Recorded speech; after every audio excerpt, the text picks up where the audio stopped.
annagoo ah wasaaradda dhalinyarada iyo isboortiga xukuumadda jamhuuriyadda federaalka Soomaaliya.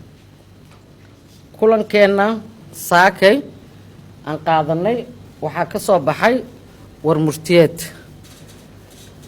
kaas oo ah sida aan hadda sheegi doono haddii Allaha awoodda la ogolaado.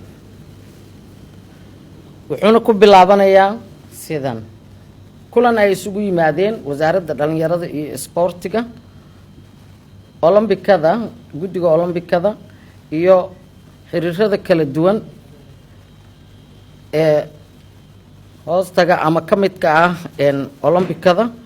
waxaa looga hadlayay kulankeena maanta baaqashada ciyaartii kama dambaysta ahayd ee dhex martay tartanka kubadda cagta degmooyinka gobolka Banaadir oo ay iskugu soo hareen degmooyinka Waaberi iyo Dharkeenley.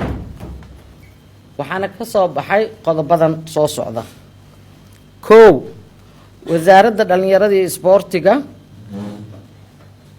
xukuumadda jamhuuriyadda federaalka Soomaaliya, guddiga olombikada Soomaaliyeed iyo xiriirada kala duwan waxay wada shaqayn joogto ah la leeyihiin dowlad goboleedyada iyo gobolka Banaadir arrimaha horumarka isboortiga ku saabsan muddadii ay jirtay xukuumadda ra'iisul wasaare Xasan Cali Khayre.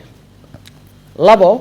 wasaaradda dhalinyarada iyo isboortiga xukuumadda jamhuuriyadda federaalka Soomaaliya, guddiga olombikada Soomaaliyeed iyo xiriirada kala duwan waxaan markasta mahadnaq u soo jeedinaynaa shacabka Soomaaliyeed ee taageera horumarka isboortiga Soomaaliyeed oo 30 sano kadib tartamo caalami ah ka soo muuqday. 3. wasaaradda dhalinyarada iyo isboortiga Soomaaliyeed ee xukuumadda jamhuuriyadda federaalka Soomaaliya, guddiga olombikada Soomaaliyeed iyo xiriirada kala duwan waxaan u mahad celinaynaa hay'adaha amniga oo gacan ka siiya qabashada tartamada dhinaca sugidda amniga. 4.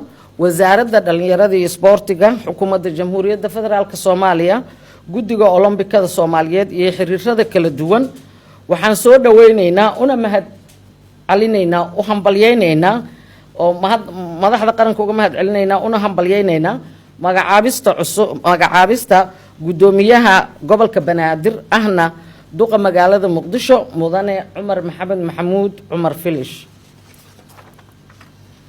5. wasaaradda dhalinyarada iyo isboortiga xukuumadda jamhuuriyadda federaalka Soomaaliya, guddiga olombikada Soomaaliyeed iyo xiriirada kala duwan waxaan sidoo kale u mahad celinaynaa telefishinka qaranka Soomaaliyeed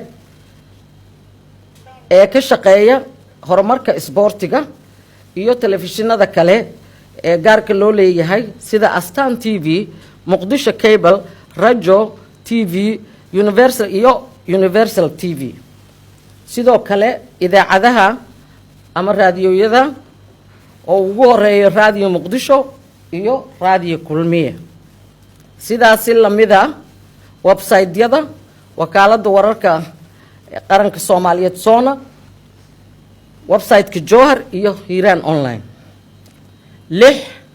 wasaaradda dhalinyarada isboortiga xukuumadda jamhuuriyadda federaalka Soomaaliya, guddiga olombikada iyo xiriirada kala duwan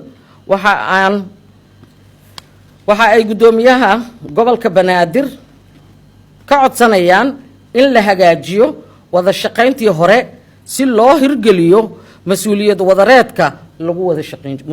wadareedkii lagu wada shaqayn jiray. 7. wasaaradda dhalinyarada isboortiga xukuumadda jamhuuriyadda federaalka Soomaaliya, guddiga olombikada Soomaaliyeed iyo xiriirada kala duwan waxay sida ugu dhaqsiyaha badan ka dalbanayaan guddoomiyaha gobolka Banaadir ahna duqa magaalada Muqdisho oo ka wada dalbanaynaa kulan degdeg ah si loo xalliyo arrimaha taagan. 8.